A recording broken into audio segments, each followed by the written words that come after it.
turn to State versus Tyler Johns. This is 2-5. Let me wait until he's brought out and then we'll call it.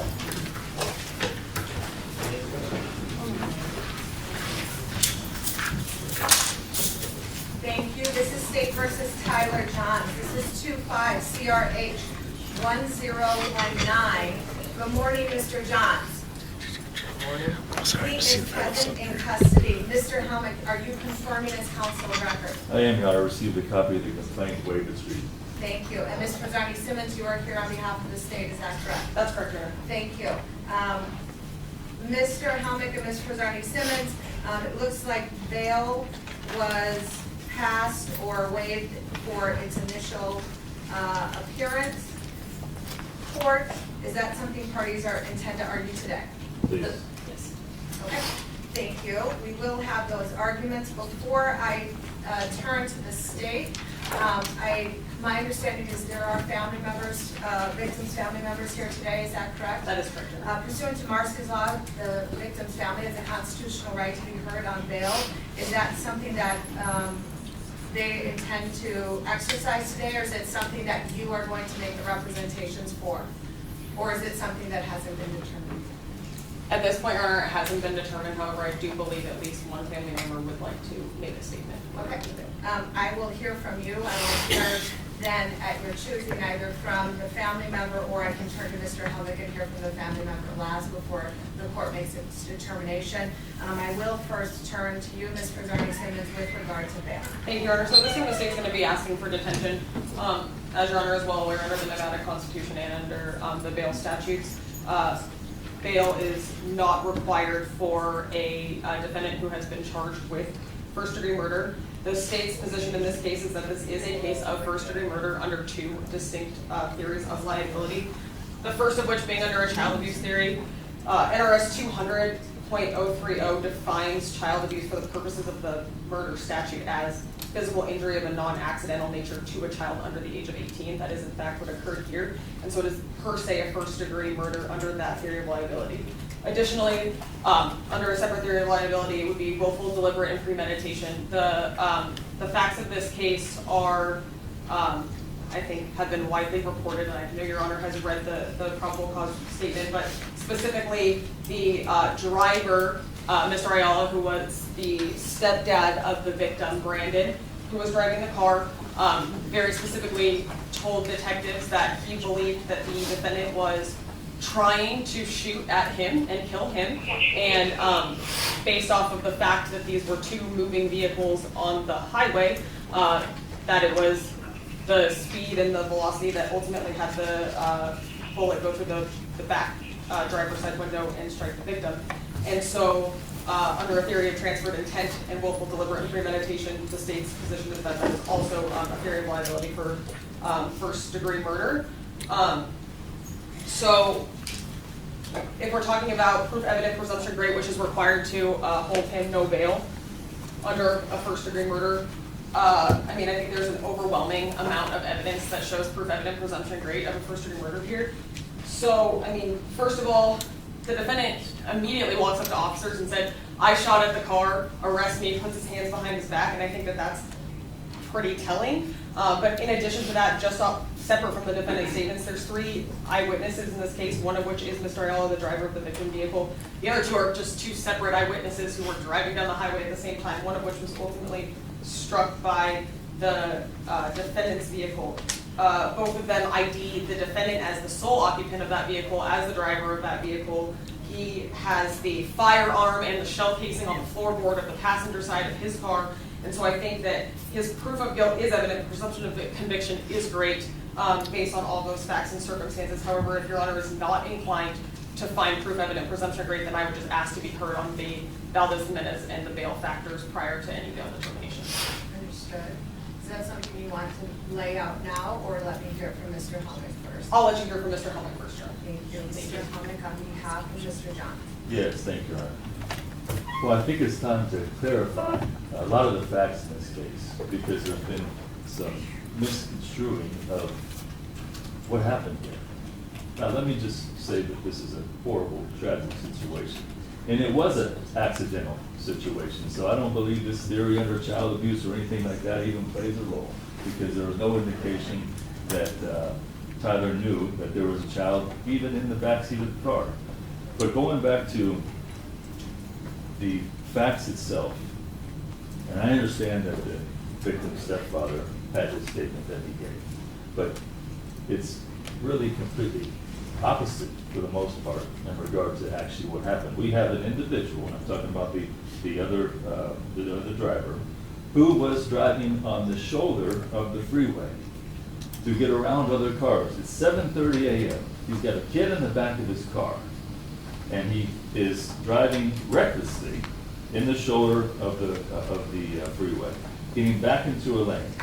Now, he's upset because he believes Mr. Johns cut him off.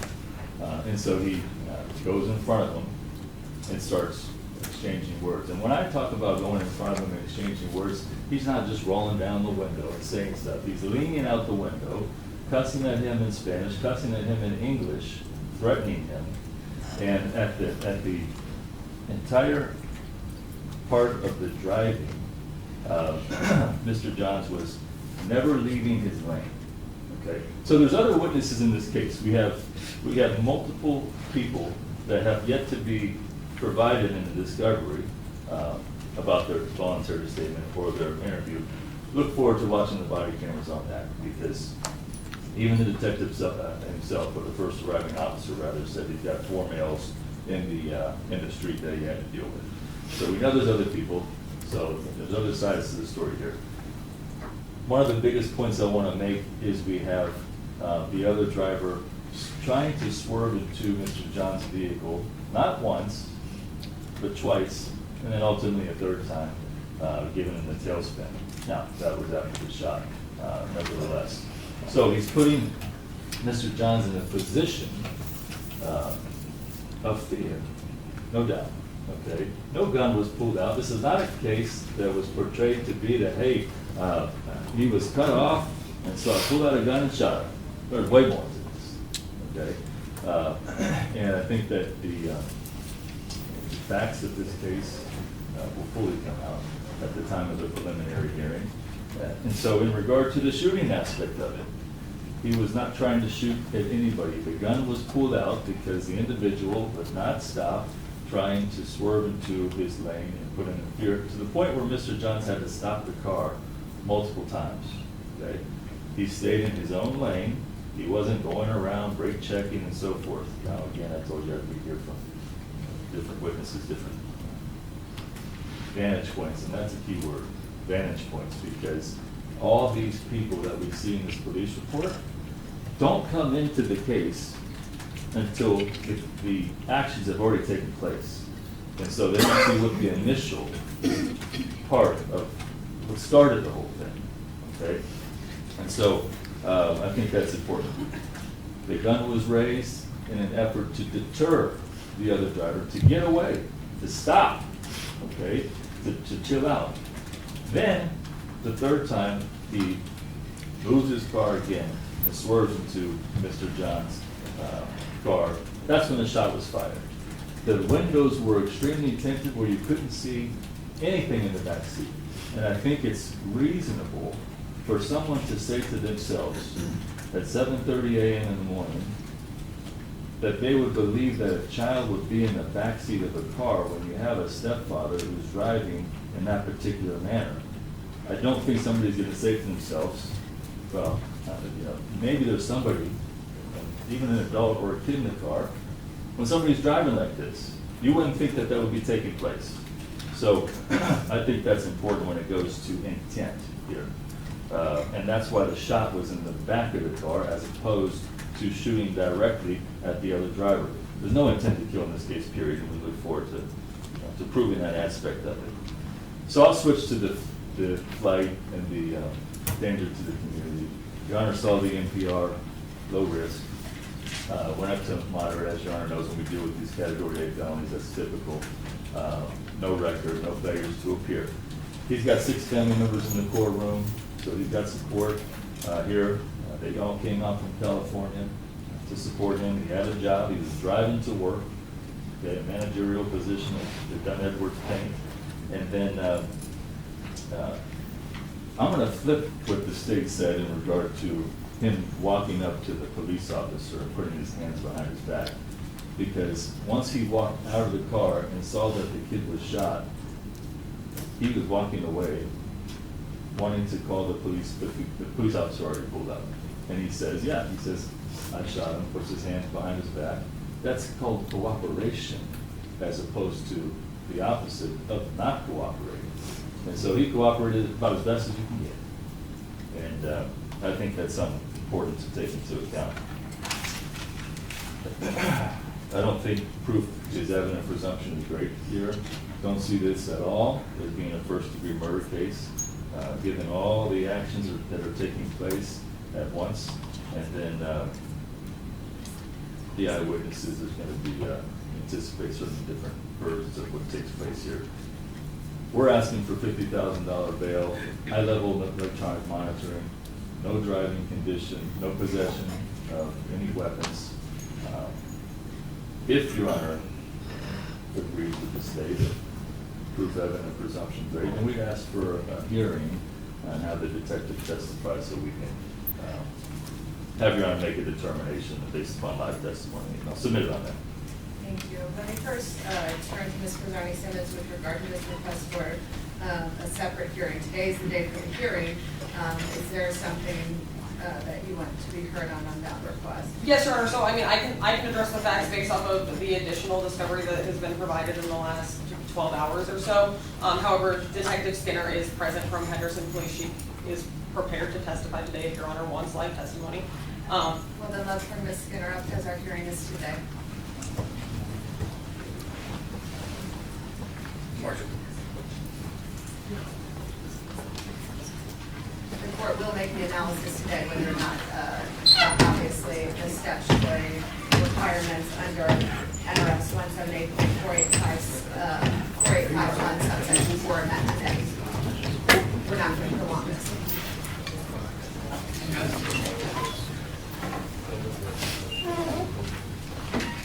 Ms. Skinner, Detective Skinner, if you can come on up. Good morning.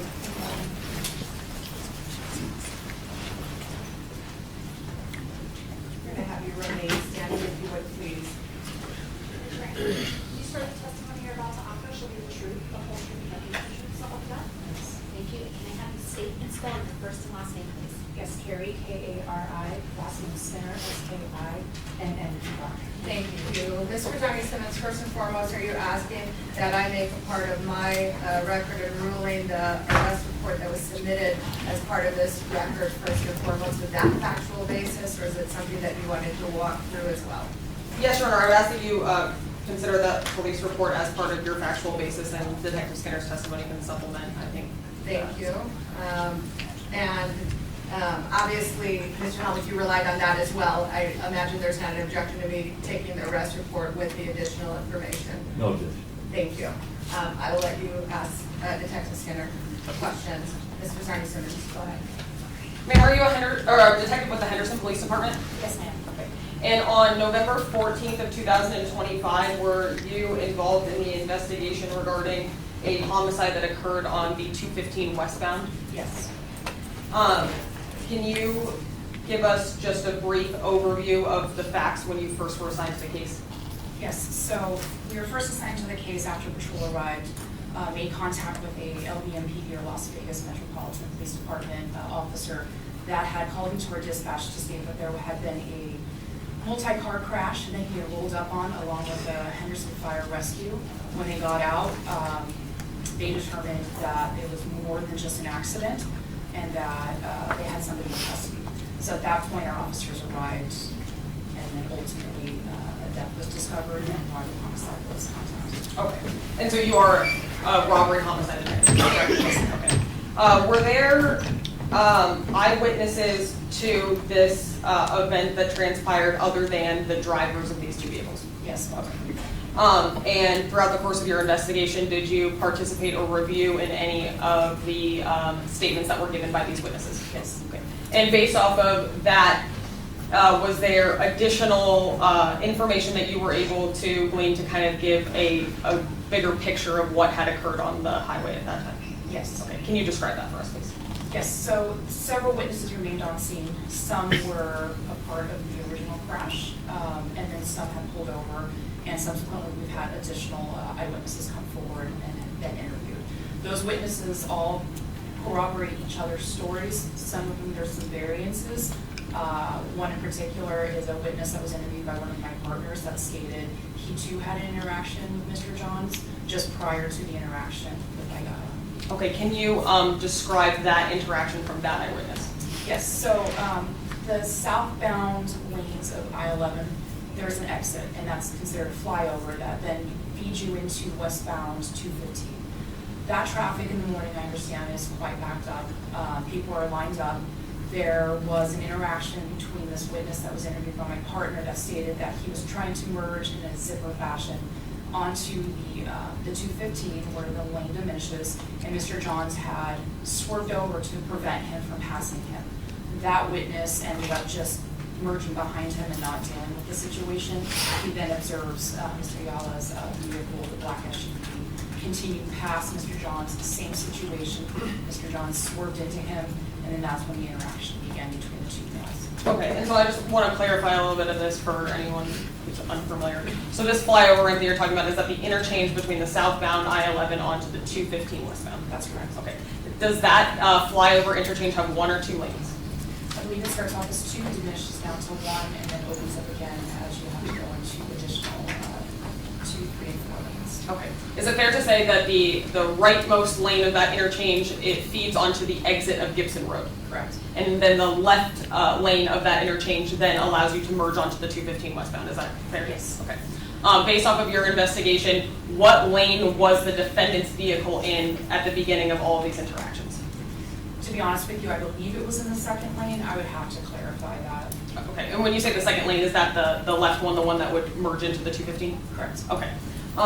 And so based off of this, the interviews conducted by you and your partners and the other eyewitnesses, did you come to learn that essentially the defendant had moved his vehicle into that rightmost lane, which would have been a second exit lane, in order to prevent vehicles from passing him on the right and then merging ahead of him? Correct. Okay. So that's not an emergency lane, is that correct? That's correct. Okay. And so you had that one eyewitness who was on the interchange with the Mr. Ayala and the defendant, is that correct? Yes.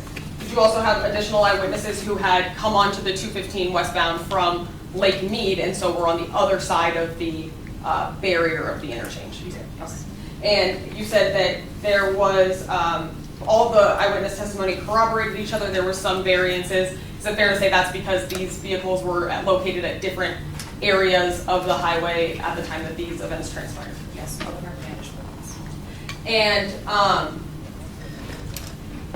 what, if anything, did you learn about what had occurred once the vehicles had made it off of the interchange and onto the 215?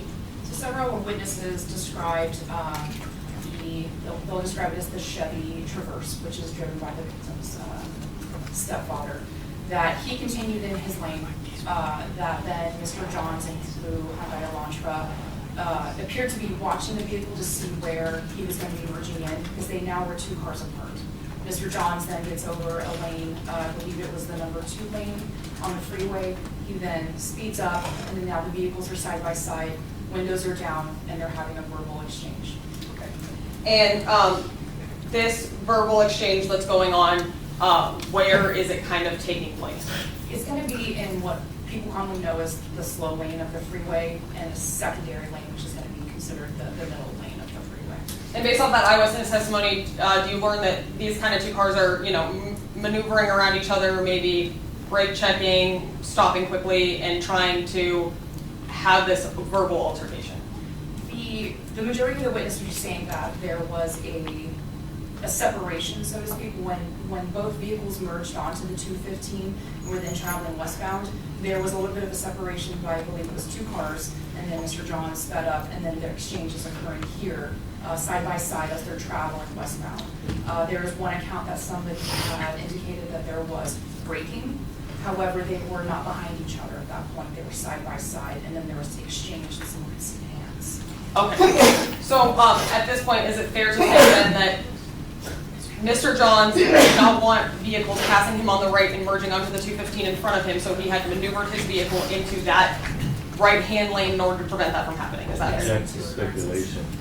She can give me the account of the eyewitnesses, that's fine. And then, based off of your investigation, you then learned that Mr. Ayala was able to maneuver around the defendant's vehicle in that right-hand exit lane and merge onto the 215 multiple car lengths ahead of the defendant. That's correct. Okay, and so once they have proceeded to merge onto the 215, the defendant then moved into the lane next to it, sped up to where Mr. Ayala was driving, and then slowed down, and that's where this verbal exchange occurred. That's correct. Okay. Do you learn throughout the course of your investigation that a shot is ultimately fired? Yes. Where about does that occur? That's going to be between the Gibson and Stephanie exit. Where exactly, we have different, people were trying to describe, they heard a sound, they weren't sure at the time that it was a gunshot, but it was definitely just west of Gibson exit. Okay. And then ultimately there is a vehicle collision that occurs after the shot is fired, is that correct? Correct. Can you explain, based off of your investigation, the circumstances of how that occurs? Yes, it appears from multiple witnesses that after a shot was fired, the vehicle, so the Traverse is continuing westbound. Mr. John is also continuing westbound. However, he makes several lane changes, ends up going just in front of our victim vehicle. And at that point, witnesses observed Mr. Ayala essentially hit the other vehicle, landing it on the driver's side door and passenger door, which spun the vehicle out. And then the vehicles came to rest where they were located. Okay. So after the shot is fired, the defendant makes multiple lane changes in an attempt to get in front of the victim vehicle, and at that point, Mr. Ayala rams or hits the defendant's vehicle, causing it to spin out, and this is after the shot is fired. Is that correct?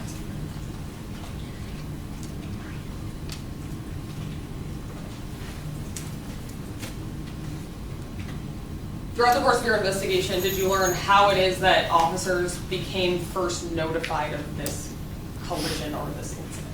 Yes, so after the vehicles had the collision, a Las Vegas Metropolitan Police Department officer happened to be driving in that area, was flagged down by the victim, Mr. Ayala, and then subsequently there was also the Henderson fire rescue that also arrived on scene just back in the area. Okay. About how long after the collision occurred this? Just minutes. I'll pass the witness, Sharon. Thank you, Mr. Hunter. Thank you. So Detective, your role is the lead detective on this case, right? Yes, correct. Okay. And so you have a team of other officers that you work with, right? Yes, correct. Everybody has their own roles, correct? Yes, Okay. And when you got to the scene, you briefed with everybody, right? yes, Okay. Try to figure out exactly what was going on, right? Okay. In regard to the witnesses, if you can recall, best estimate, how many witnesses came forward to you or that were talked to on the scene? approximately 4. 4? Okay. And these are including the new ones that you're talking about that have came forward? There were 4 on scene, and there was an additional 2 yesterday. Okay. And certainly those, did they write a voluntary statement? I'm sorry? Did they write a voluntary statement? Those witnesses that came The forward? individuals contacted on scene, yes.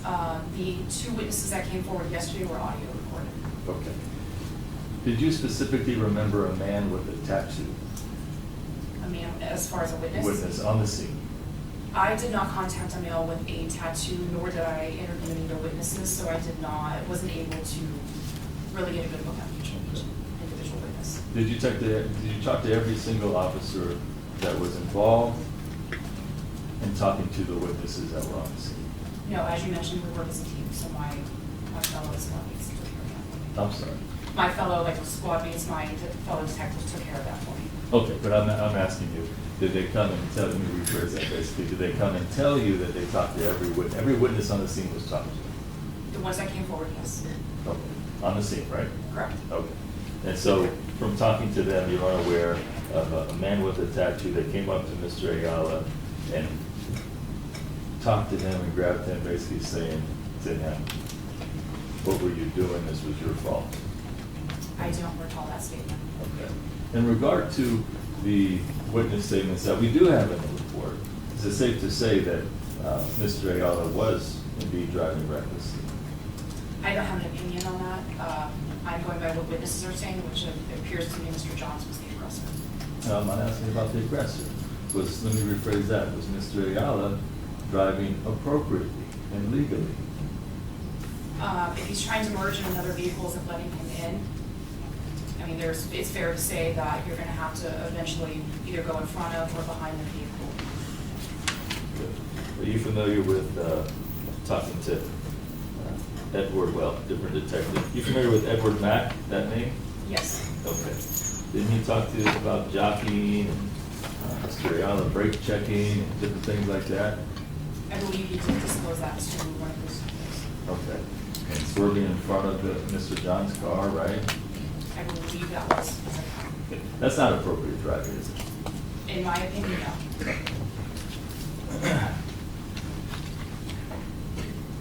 Now, I want to talk to you just briefly about this shot. Obviously, you don't know what caused Mr. Johns to fire the shot, right? I don't know. Not a single officer on that scene or an eyewitness knows exactly what caused Mr. Johns to fire that shot, right? That was up to Mr. Johns. No. I'm asking you, the people that are a part of your team and the witnesses that you talked to, none of them said, "Well, I know why Mr. Johns fired the shot." Of course we wouldn't know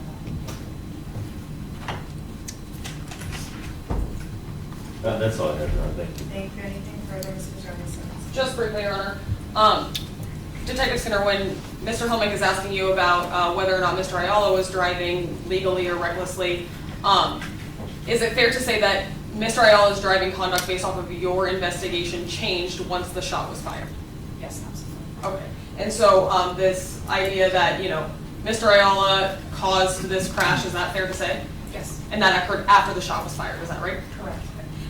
And Mr. Ayala was interviewed as part of this investigation, is that correct? Yes. Did he explain to you why it was that he drove that way after the shot was fired? Yes. Why was that? It was his attempt to stop the vehicle from what appeared to him to be fleeing the scene. Okay. And throughout the course of your investigation, did you learn whether or not Mr. Ayala had any sort of weapon on him or in his vehicle? It was learned that he did not have any weapons on his person or his vehicle. Okay. Nothing further. Your Honor. Thank you. Mr. Helmick, anything on that? Just in regard to the fleeing the scene comment, Mr. Ayala said it appeared to him that he may be trying to flee the scene, right? Yes. Okay. Of course, we know that Mr. Johns walked up to the police officer on his own and put his hands behind his back, right? Yes. Okay. That's all I have. Thank you. Thank you, Detective Skinner. I appreciate your time here today. You can go ahead and have a seat. Thank you. Ms. Rosati Simmons' family wants to be heard. Yes, Your Honor. The Brandon's mom would like to be heard. Understood. She can come and just stand next to you.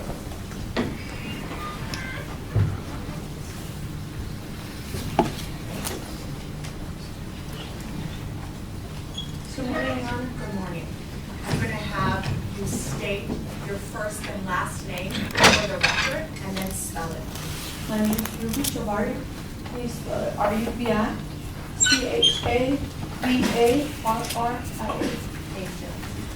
I'm going to have you raise your right hand and have you sworn in.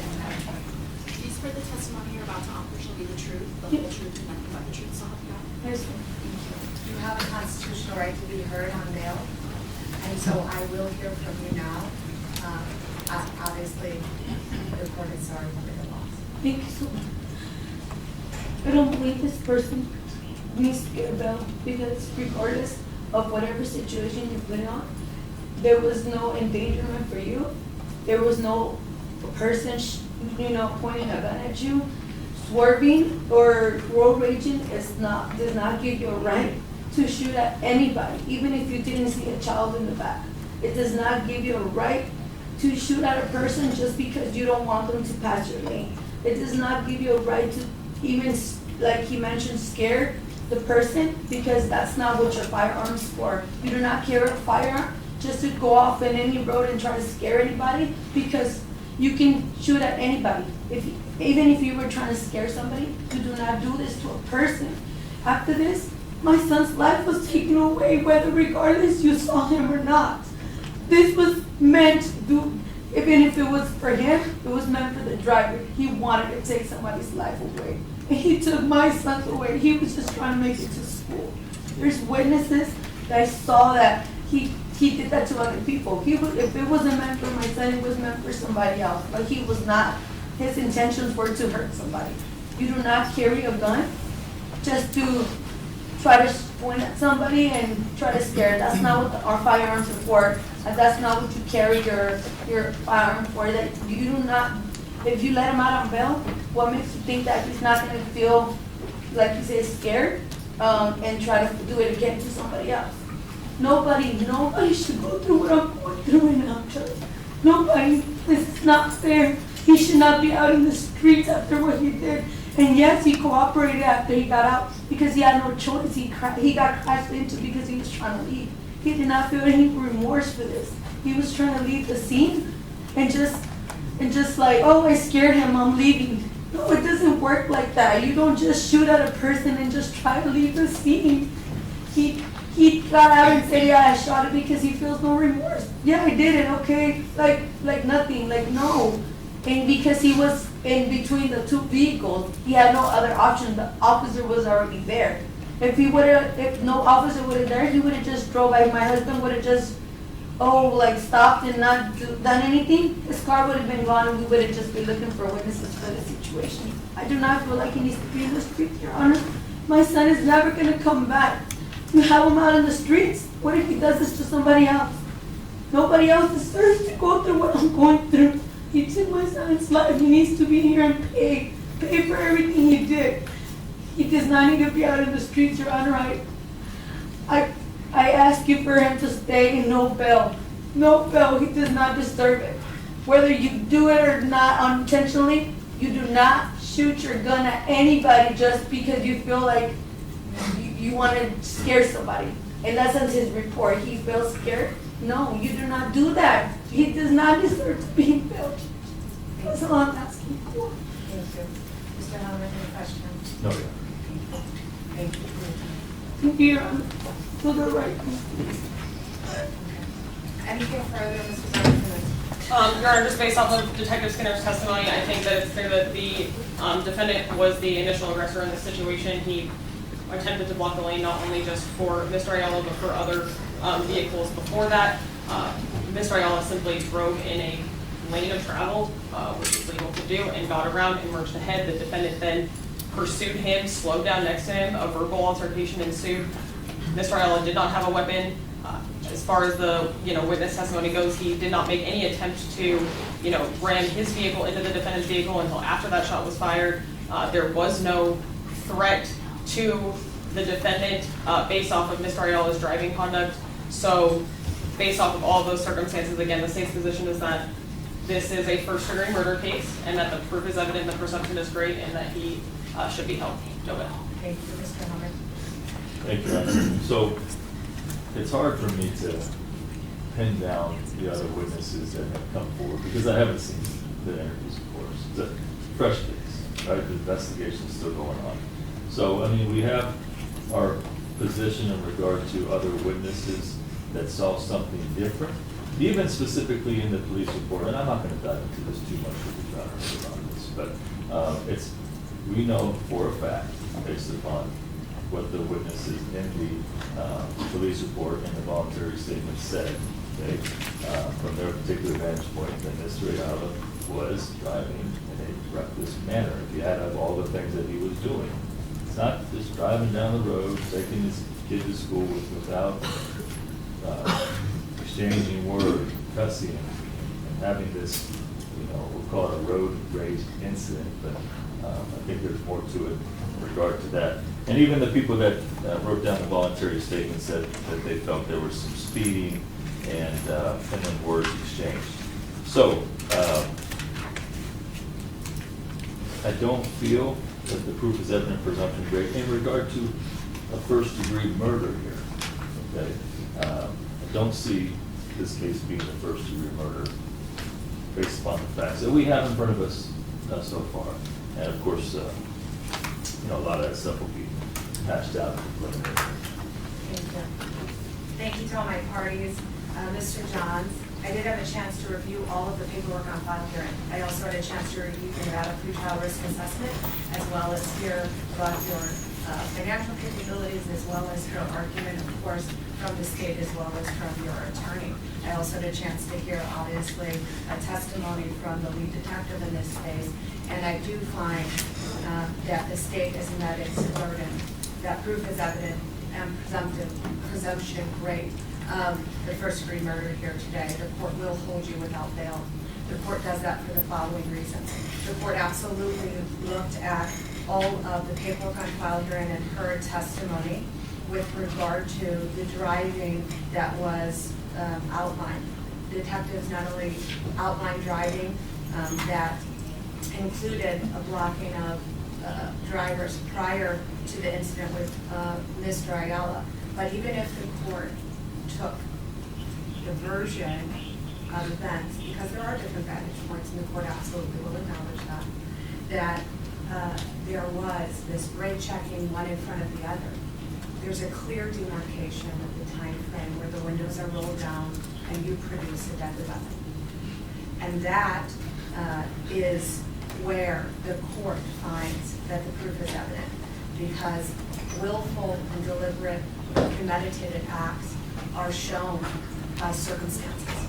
The court under NRS 178.4851 subsection 4 has to give due weight to the evidence and the nature and the circumstances of the offense. And in this case, the court cannot ignore that windows are rolled down, that there was a firearm that is obviously procured by Mr. Johns, as alleged, of course. That firearm is then pointed, that it is loaded, that whatever safety's on it is off, that the finger is on the trigger and it's cold. And that is into a vehicle that is driven by a human being.